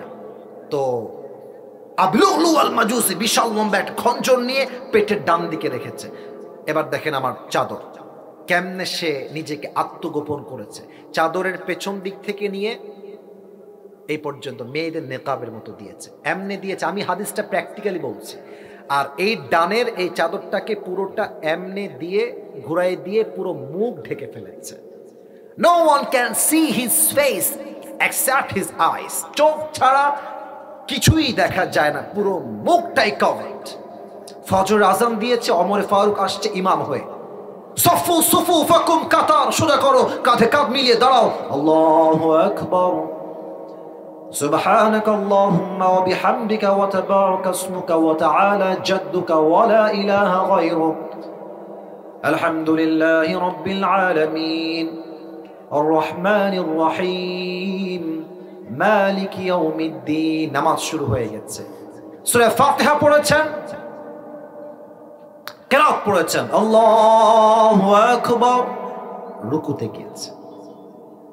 যখনই ওমর ফারুক রুকুতে গিয়েছে, পেছন থেকে আবু লুলু আল মাজুসি চাদরটাকে এখন এভাবে ধরা ছিল তো এমনি উড়াই দিয়েছে চাদরটা, আর পেছন থেকে পিঠের ডান দিক থেকে খঞ্জরটা বের করে ওমরের সামনের দিকে আসছে। ওমর যখন সামি আল্লাহু লিমান হামিদা, যখনই ওমর উঠে গেছে, সোজা ওমরের পেট বরাবর এমনি একটা আঘাত দিয়েছে। এই পেট থেকে right to left, left to right, right to left, এমনি একবার, এমনি একবার, এমনি। তিনটা চাকুর আঘাতে ওমরের পেট কেটে নাড়ি ভুড়িগুলো সব পেট থেকে বাহিরে গল গল করে বের হয়ে গেছে। আর ওমরে ফারুক নামাজের মাঝে চিৎকার দিয়ে বলছে, কতালানি আল কাব, আমাকে একটা কুকুর হত্যা করেছে, কে আছে আমাকে বাঁচাও। অজ্ঞান হয়ে পড়ে গেছে। সাহাবা ইকরাম বলছে, ধরো কাফেরকে ধরো। সবাই নামাজের মাঝে ওই কাফেরকে ধরতে গেছে। আর ওই কাফের যাকে সামনে পেয়েছে তাকেই এমনে এমনে এমনে আঘাত করেছে। 7 জন সাহাবী আঘাত পেয়ে জায়গাতেই নামাজের মাঝেই শহীদ হয়ে গেছে, জায়গাতেই মারা গেছে। আর ওমরকে ধরে তারা ডান দিক নিয়ে আসছে। মদিনার সব ডাক্তাররা দৌড় দিয়ে আসছে, ওমরকে বাঁচাও, ওমর হয়তো আর বাঁচবে না। হাদিসের শেষ অংশে আছি, ওমরের 2 পিঠে 2 কাঁধে এমনি হাত দিয়ে হালকা উঠিয়েছে। এটা হচ্ছে পানির বোতল, 2 ঠোঁট এমনি হা করে মুখে পানি দিয়েছে। পানি যখন মুখ দিয়ে গেছে, গলা দিয়ে নেমে, বুক দিয়ে নেমে, পেট এতটা কেটে গেছে, গলা দিয়ে বুক দিয়ে নেমে সবগুলো পানি পেট কেটে বাহিরে বের হয়ে গেছে, গল গল গল গল করে বাহিরে বের হয়ে গেছে। ডাক্তাররা বলছে পানি দিয়ে কাজ হবে না, দুধ নিয়ে আসো। দুধ নিয়ে আসছে, 2 ঠোঁট ফাঁক করে দুধ দিয়েছে। দুধটা গলা দিয়ে নেমে, বুক দিয়ে নেমে, পুরো পেট কেটে সবগুলো দুধ রাস্তায় গল গল করে বের হয়ে গেছে। সাহাবীরা দেখে বুঝে গেছে ওমর হয়তো আর বাঁচবে না। হঠাৎ এক সাহাবী দেখছে ওমর ফারুক তার চোখটা it's a very little bit, খুবই সামান্য হালকা খুলেছে। ওই সাহাবী দূর থেকে আসছে, মা দেখা ওমর, হে ওমর আপনার কি হয়েছে, কি লাগবে আপনার? ওমর জাস্ট ইঙ্গিত করছে, তোমার ঠোঁট কান, ঠোঁট কান, মানে তোমার কানটা আমার ঠোঁটের কাছে নিয়ে আসো। দৌড় দিয়ে কানটা ঠোঁটের কাছে নিয়েছে। আর ভাবছে হয়তোবা ওমর বলবে আমার রাষ্ট্রের সম্পদ দেখে রেখো, বউকে দেখে রেখো, সন্তান দেখে রেখো, এটাই আমার লাস্ট ওসিয়ত। না না না, যখনই কানটা বাড়িয়ে দিয়েছে ওমরে ফারুক শেষ কথা, আসাল্লান নাস, আসাল্লান নাস, আসাল্লান নাস। সন্তানের খবর লাগবে না, বইয়ের খবর লাগবে না, রাজ্যের সম্পদের খবর লাগবে না। আমি ওমরকে আমার হায়াতের শেষ মুহূর্তে একটা খবর দাও, আমি অজ্ঞান হওয়ার পর যেই নামাজের ইমাম আমি ওমর ছিলাম, ওই নামাজটা জামাতে আদায় হয়েছে কিনা। আপনি বোঝেন নামাজ কাকে বলে? আপনি বোঝেন? আজান হচ্ছে মসজিদে, আমি কি বলবো, আমার কলিজায় আঘাত লাগে। নামাজ হচ্ছে মসজিদে, আজান হচ্ছে, যুবকরা মাঠে দাঁড়িয়ে কেউ ক্রিকেট খেলছে, কেউ ফুটবল খেলছে, আবার কেউ কেউ আজান হচ্ছে মোড়ে মোড়ে দাঁড়িয়ে টিকটক চালাচ্ছে, টিকটক ভিডিও মেক করছে, আবার কেউ কেউ আজান চলাকালীন পাবজি এবং ফ্রি ফায়ার খেলছে। এটা কোন মুসলমান ঘরের সন্তান? ওমর ফারুক দুনিয়াতে জান্নাতে টিকিট পেয়েছে, মৃত্যুর শেষ মুহূর্তে নামাজের কথা ভুলে যায় নাই। That is the main message and that is the last message for all the people those who are here. শেষ কথা একটা, মুসলমান হয়ে যদি নামাজি না হতে পারি, মুসলমান হওয়ার চাইতে হিন্দু হওয়াই ভালো, ঠিক কিনা বলে? আপনি মুসলমান কেমনে হইলেন? আপনি তো নামাজই পড়েন না, আপনি তো নামাজই পড়েন, আবার নামাজের পরিচয় তো নাই আপনার ভিতরে, আপনি মুসলমান কেমনে হইলেন? আজ থেকে ওয়াদা করেন, সবাই 2 হাত তোলেন, সবাই 2 হাত তোলেন প্লিজ। 12টা বেজে গেছে, আমি আর কারো সময় নিব না। আমি জানি রাত অনেক বেশি, শীত লাগছে, সবার প্রায় 1.5 ঘন্টা ওয়াজ হয়ে গেছে। সবাই আমাকে শেষ একটা ওয়াদা করেন, বলেন সবাই, আল্লাহকে বলেন, বলেন সবাই আল্লাহ। না, এটা আল্লাহর ডাক হয় নাই, দিল থেকে বলেন আল্লাহ। আবার বলেন সবাই আল্লাহ। আমরা দিল থেকে, এবার আওয়াজ হচ্ছে, বলেন সবাই দিল থেকে নিয়ত করলাম, আজ থেকে এক ওয়াক্ত নামাজ কখনো ছাড়বো না। আরে ভাই নিয়ত তো করেন, বেঈমানি করেন না, বলুন সবাই আর ছাড়বো না। আল্লাহ তুমি আমাকে সেই তৌফিক দান করো। দিল খুলে সবাই যশোরের ভাইরা পড়েন আমিন। হাত নামা। এই হচ্ছে 2 হিসাব দিবসে প্রথম হিসাব হবে নামাজ দিয়ে। আমল নামা লাগবে 151। 3 নাম্বার বলেই শেষ, এটা মাত্র 30 সেকেন্ড লাগবে বলতে আমার। 3 হচ্ছে কেউ উঠছে নাকি সোনামণি? বসো, নতুন নাকি রে? তাকবীর। 3 নাম্বার হচ্ছে হিসাব দিবসের পরে আমাদের মাঝে 2টা দল হবে। এক হচ্ছে বলছি একদম shortcut 30 second, I will just take 30 seconds, মাত্র 30 সেকেন্ড। এক হচ্ছে ডানপন্থী, এক হচ্ছে বামপন্থী। ফারিকুম ফিল জান্নাতি ওয়া ফারিকুম ফিস সাঈর। এক দল যাবে জান্নাতে, আরেক দল যাবে জাহান্নামে। শেষ কথা, এক দল জান্নাতে যাবে, আল্লাহ বলবে এই আব্দুর রহমান বের হও, এই আব্দুর রহিম বের হও, এই আব্দুল্লাহ বের হও। আল্লাহ আমরা তো জান্নাতেই ছিলাম, বের হবো কেন? আল্লাহ বলবেন ওই যে কষ্টে দুঃখে অভাবে তুমি যে মধ্যবিত্ত পরিবারের সন্তান ছিলে, টাকা ছিল না, বাড়ি ছিল না, চাল ডাল ছিল না, অভাব অভাব, চাকরি নাই, ব্যবসা নাই, ব্যবসায় লস লস, এত কিছুর মধ্যেও যে তুমি বলেছিলা আলহামদুলিল্লাহ, আল্লাহ অনেক ভালো রেখেছে রে ভাই, অনেক ভালো আছি আলহামদুলিল্লাহ, শুকর আল্লাহ, আলহামদুলিল্লাহ, আমি ধৈর্যশীল। ওই ধৈর্যের বিনিময়ে আজ তুমি জান্নাতে যাবা, তবে তোমার কোনো হিসাব হবে না, তুমি বিনা হিসাবেই জান্নাতে যাবে। ইন্নামা ইউওয়াফাস সাবিরুনা আজরাহুম বিগাইরি হিসাব। Indeed, those who observe patient, they will be given their reward without measure. যারা হবে ধৈর্যশীল, আল্লাহ তাদেরকে কিয়ামতের কঠিন হিসাব দিবসে বিনা হিসাবে জান্নাত দিবে। সুবহানাল্লাহ। এবার যারা পুরস্কার পেতে চান, কেউ যদি উঠে যায় খবর আছে, আমি এক্ষুনি দোয়া করব জাস্ট পুরস্কারটা দিয়ে। পুরো ওয়াজকে 1 মিনিট বা 2 মিনিটে বলছি। আগেই বলি, প্রথমে সব কথাই বাদ, কাট করে দিলাম। প্রথম কথা বলবো, এই যুবক তুমি বলো তো, যে আসবে তাকে বলবো কবরের মোট প্রশ্ন কয়টা? বলতে হবে 4টা। বলেন সবাই কয়টা? 1 রবকে, 2 নবীকে, 3 ধর্ম কি। 3টা উত্তর শেষ। তোমার জ্ঞানের উৎস মা ইলমুক কোথায়? বলেন সব, জ্ঞানের উৎস কোথায় আমাদের? বলেন সবাই কোথায়? এই তো কবরের 4টা প্রশ্নের উত্তর শেষ। এবার আমি বলবো, বলেন তো প্রিয় ভাই, পরকালের জীবনটাকে আল্লাহ তাআলা কয়টা ভাগ করেছেন? বলবেন সবাই কয়টা? কথা তো উত্তর ঠিক আছে, তো জোরে বলেন সবাই কয়টা? 3টা। 1 পরকালে যে বিশ্বাস করে, সেটা বিশ্বাস করে যে আমি মরে গেলেই জীবন শেষ না। পুনরুত্থান দিবস, অর্থাৎ এমন একটা দিবস আছে যেই দিবসে আবারও আমাকে জীবিত করবে আমার রূহ দিয়ে। একজন আওয়াজ দিয়ে বলেন সবাই, তিনি কে? পুনরুত্থান দিবসে বিশ্বাস। 1 খুবই সহজ, খুবই সহজ। 2 যে পরকালে বিশ্বাস করে, সে হিসাব দিবসে বিশ্বাস করে। হিসাব হবে, এই দিন দিন নয়, আরো দিন আছে। সেই দিন আসল খেলা হবে, আসল হিসাব হবে। তো আমি কিছু পয়েন্ট শেয়ার করেছিলাম সেখানে, যে হিসাব দিবসে আমল নামা ওজন হবে।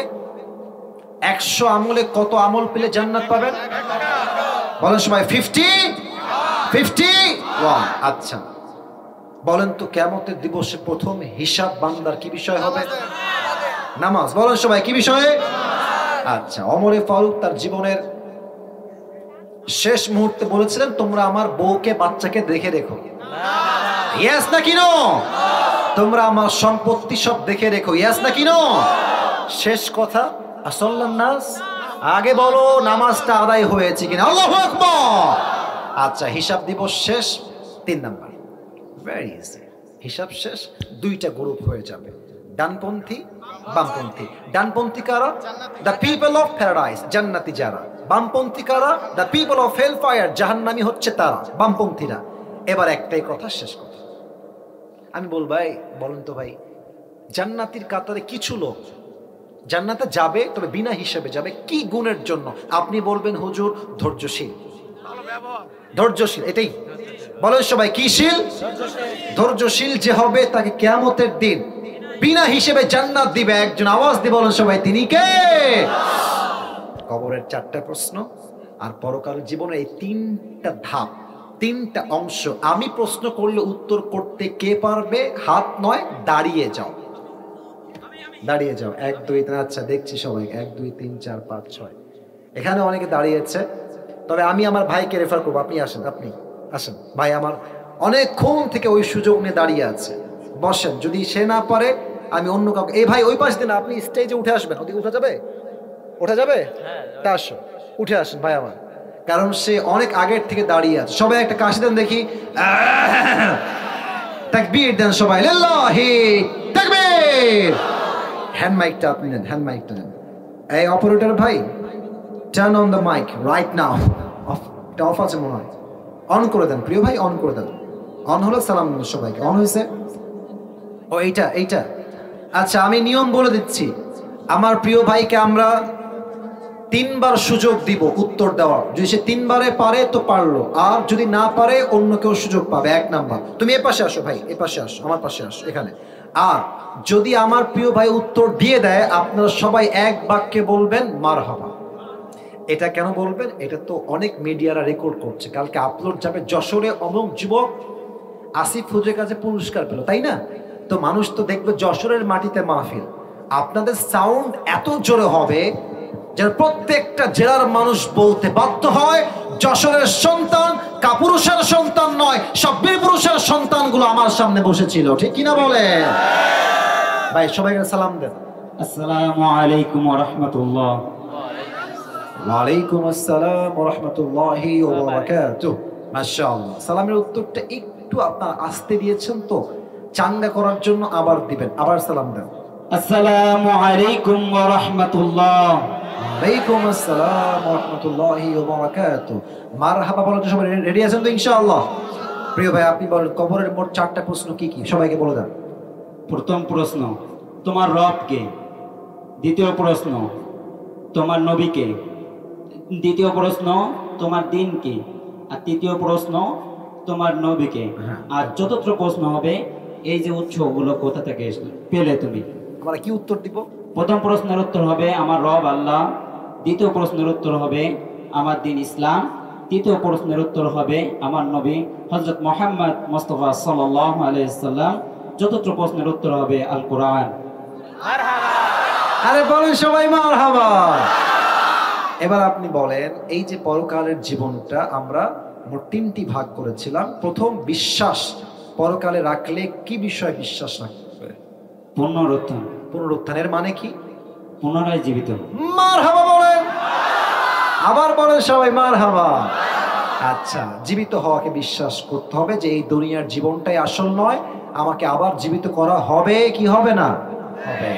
2 নাম্বার কি বিষয়ে বিশ্বাস রাখতে হবে? 2 নম্বর আবার নতুন হিসাব নিকাশের উপরে। মারহাবা বলেন সবাই।